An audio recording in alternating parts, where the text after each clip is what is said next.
Hello everyone, welcome to Journey of Chemistry. Today we are studying सिट्रॉल. आज हम लोग पढ़ेंगे सिट्रॉल. तो सिट्रॉल क्या होता है, सबसे पहले हम देखेंगे कि सिट्रॉल क्या है. सिट्रॉल एक असाइक्लिक मोनोटर्पेनॉइड है. ठीक है, सिट्रॉन एक टर्पेनॉइड है. सबसे पहले सिट्रॉन एक टर्पेनॉइड है और वो किस टाइप का टर्पेनॉइड है, ये असाइक्लिक मोनोटर्पेनॉइड है. तो टर्पेनॉइड सबसे पहले हम लोग देखेंगे कि टर्पेनॉइड्स क्या होते हैं. तो जो टर्पेनॉइड्स होते हैं ना, टर्पेनॉइड्स ऐसे ऐसे इसेंशियल ऑयल्स होते हैं जो कि किसी भी प्लांट्स किंगडम में पाए जाते हैं. ठीक है, कैसे, जैसे अगर रोज है तो रोज में एक जेरिनॉल पाया जाता है, तो वो एक टर्पेनॉइड्स की फॉर्म में पाया जाता है. जैसे सिट्रॉल किस में पाया जाता है, लेमन ग्रास कि जो चाय पत्ती का पेड़ होता है ना, जो गौती चाय पत्ती का पेड़ होता है, उसमें ये पाया जाता है. तो ये एक टर्पेनॉइड है. ठीक है, टर्पेनॉइड्स में क्या होता है कि ऐसे प्लांट्स किंगडम में पाए जाने वाले ऐसे इसेंशियल ऑयल्स जिनमें की प्लीजेंट स्मेल होती है. ठीक है, वो क्या कहलाते हैं, टर्पेनॉइड्स कहलाते हैं. तो टर्पेनॉइड्स हैं ये. और सिट्रॉल जो है वो एक असाइक्लिक मोनोटर्पेनॉइड्स, क्योंकि हम देखो स्ट्रक्चर में हम ये देख सकते हैं कि इसकी जो स्ट्रक्चर है, इसमें ये जो रिंग है, ठीक है, पूरी रिंग है, तो ये पूरी एकदम साइक्लिक नहीं है. ठीक है, क्योंकि यहाँ से थोड़ी ब्रेक है. ठीक है, तो ये असाइक्लिक रिंग है. ठीक है, क्योंकि ब्रेक है ना, अगर ये ब्रेक नहीं होती तो ये साइक्लिक होती, बट यहाँ पे थोड़ी ब्रेक है, इसीलिए क्या है, असाइक्लिक है. तो ये असाइक्लिक है. और मोनोटर्पेनॉइड क्यों है, क्योंकि एक फॉर्मूला होता है C5H8, ये टर्पेनॉइड्स को फाइंड करने का एक फॉर्मूला होता है. तो इसमें अगर हम लोग जो N है, N यहाँ पे होता है नंबर ऑफ डबल बॉन्ड्स. ठीक है, तो हमको पता है कि जो सिट्रॉल में 2 डबल बॉन्ड्स है ना, यहाँ पे ये वाला एक डबल बॉन्ड है, ये एक डबल बॉन्ड है. तो अगर हम लोग यहाँ पे N के प्लेस में 2 वैल्यू पुट कर देते तो कार्बन कितना हो जाएगा, 10 हो जाएगा, एंड हाइड्रोजन 16 हो जाएगा. तो C10 एंड H16. तो जिस भी टर्पेनॉइड्स में कि कार्बन 10 होता है ना, तो वो क्या कहलाता है, वो मोनोटर्पेनॉइड कहलाता है. ठीक है, वो मोनोटर्पेनॉइड कहलाता है. अब हम देखेंगे इसकी थ्योरी क्या बोल रहा है. तो this is the most important member of acyclic monoterpenoid. ये क्या है, असाइक्लिक मोनोटर्पेनॉइड का एक बहुत इंपॉर्टेंट, सबसे इंपॉर्टेंट मेंबर है. ठीक है, since the structure of most of the other compounds in this group are based on that of citral. चूंकि इसकी जो इसके ग्रुप में सिट्रॉल के ग्रुप में और भी अदर कंपाउंड्स जो होंगे उनकी भी स्ट्रक्चर क्या होगी, सिट्रॉल पे बेस्ड होगी. ठीक है, सिट्रॉल को ही बेस मान के इस ग्रुप के अदर कंपाउंड्स की भी स्ट्रक्चर बनाएंगे. सिट्रॉल is an optically inactive liquid, क्योंकि ये क्या है, एक ऑप्टिकली इनएक्टिव लिक्विड है. ऑप्टिकली इनएक्टिव क्या होता है कि अगर हम उसमें कोई भी लाइट को भी हम अगर उसको इमिट कराएंगे, अगर कोई भी लाइट हम उस पर डालेंगे तो वो कोई एक्शन शो नहीं करेगा. वो लाइट के प्रति क्या होगा, इनेक्टिव होगा, अक्रिय होगा. ठीक है, और ये एक लिक्विड है, ऑप्टिकली इनेक्टिव लिक्विड, ये लिक्विड के फॉर्म में प्रेजेंट होता है. ठीक है, हैविंग लेमन लाइक स्मेल, और इसमें क्या होता है, एक लेमन की जैसे स्मेल होती है. ठीक है, it is widely distributed in nature and occur at an extent of 60 to 80% in lemon grass oil. ठीक है, कि क्या होता है कि नेचर में बहुत वाइडली डिस्ट्रीब्यूट होता है.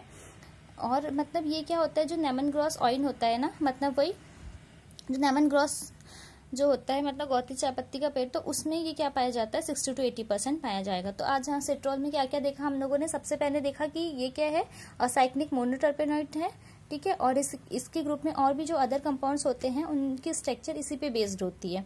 और सिट्रॉल क्या है, एक ऑप्टिकली इनएक्टिव लिक्विड है, और ये नेचर में वाइडली डिस्ट्रीब्यूट है, and 60 to 80% lemon grass oil में पाया जाता है. और लेमन ग्रास ऑयल कि जो गौती चाय पत्ती होती है ना, जो चाय में डालने वाली जो ग्रीन लीव्स होती है, उसको बोलते हैं लेमन ग्रास. ठीक है, तो उसमें ये पाया जाता है. अब हम देखेंगे कि कॉन्स्टिट्यूशन ये कैसे बना. ठीक है, तो सिट्रॉल कैसे बना. अब तो ये तो हम लोगों ने उसका जनरल इंट्रो, ये तो थोड़ी फिजिकल इसकी प्रॉपर्टी और इसका थोड़ा सा इंट्रो देखा था कि क्या क्या होता है. बट अब हम देखेंगे कि कैसे बना. ठीक है, और इसमें डबल बॉन्ड है, तो ये डबल बॉन्ड कैसे है, हम ये प्रूफ करेंगे सारी चीजें यहाँ पे. तो फर्स्ट है कि इसका constitution, it's molecular formula is C10H16O. ठीक है, इसका जो मॉलिक्यूलर फॉर्मूला होता है वो क्या होता है, C10H16O. इसका आणविक सूत्र क्या होता है, C10H16O.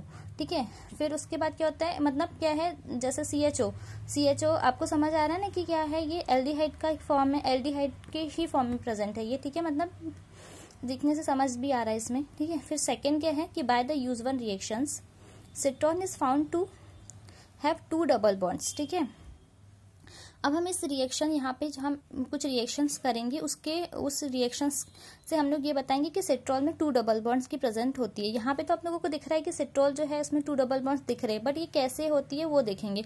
तो हमको पता है कि 2 डबल बॉन्ड्स कैसे होते हैं। जैसे अगर यहाँ पे कोई भी 2 डबल बॉन्ड है तो यहाँ पे एक वैलेंसी इसकी कम खानी होगी, ये खानी होगी। अगर हम इसको, ठीक है, 2 डबल बॉन्ड्स है तो यहाँ एक वैलेंसी, यहाँ एक वैलेंसी, यहाँ एक वैलेंसी, यहाँ एक वैलेंसी। तो जब हम इसका सिट्रॉल का, जब हम इसको मतलब इसमें जब हाइड्रोजन ऐड करवा रहे हैं, ठीक है, H2 और PD और H2 से जब हम लोग इसका मतलब ये कैटालिटिक के फॉर्म में यूज, और इसको हम जब इसकी रिएक्शन करा रहे हैं तो क्या बनता है ये, मतलब क्योंकि यहाँ पे पता है कि 4 डबल बॉन्ड है, मतलब 4 वैलेंसीज की खानी होगी।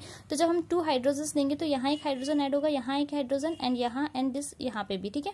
तो क्या हो जाएगा, ये 4 हाइड्रोजन ऐड हो जाएंगे, 4 हाइड्रोजन ऐड हो जाएंगे। दैट मीन्स क्या हो जाएगा, C10H20O। और हम इसको इस फॉर्म में भी लिख सकते हैं, C6H16CH, मतलब यहाँ पे जो CHO वाला फॉर्म है तो इसको इस फॉर्म में भी कर सकते हैं, क्योंकि देखो कार्बन 10 है, हाइड्रोजन 20 है एंड ऑक्सीजन, ठीक है। तो हम इसको बोल सकते हैं टेट्राहाइड्रोसिट्रॉल, क्योंकि यहाँ पे 4 हाइड्रोजन ऐड हुए हैं ना, इसीलिए टेट्राहाइड्रोसिट्रॉल। ओके, अब वैसे ही हम लोग देखेंगे ब्रोमीन के साथ भी, क्योंकि ब्रोमीन, अब हम लोगों ने यहाँ पे हाइड्रोजन और ब्रोमीन ही क्यों लिया, क्योंकि पता है कि जो पीरियोडिक टेबल है उसमें जो फर्स्ट वाले जो ग्रुप होते हैं तो उसकी जो वैलेंसी होती है वो 1 होती है, और जो हाइड्रोजन्स होते हैं मतलब जैसे ब्रोमीन, क्लोरीन, आयोडीन, तो इनमें भी क्या होती है, 1 ही होती है वैलेंसीज। तो इसीलिए अगर हम लोग इनको इनके 2 मोल्स लेते हैं, ये है ना, ये जैसे ब्रोमीन 2 लिया, हाइड्रोजन भी 2 लिया, अगर 2 लेते हैं तो यहाँ पे 4 ऐड होगा, क्योंकि डबल बॉन्ड है तो 4 ऐड होगा, 1 1 1 1, तो 4 ऐड हो गया, मतलब कि C10H16O और ये Br4।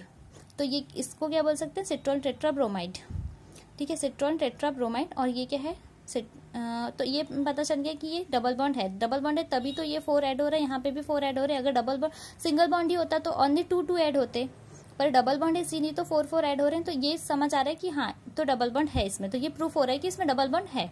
ओके, अब हम नेक्स्ट देखेंगे citral for an oxime and reduced Fehling solution. तो सिट्रॉल ऑक्सिम के लिए देखो, citral from an oxime and reduced Fehling solution. तो सिट्रॉल जो होता है वो फेनिंग सॉल्यूशन में मतलब कि क्या होता है, रिड्यूस होता है। Oxygen must be present as an aldehyde group. तो इसमें जो ऑक्सीजन होता है वो एल्डिहाइड ग्रुप के फॉर्म में प्रेजेंट होता है सिट्रॉल में। It is confirmed by its reduction with sodium amalgam to an alcohol geraniol C10H18O and oxidation by sulfur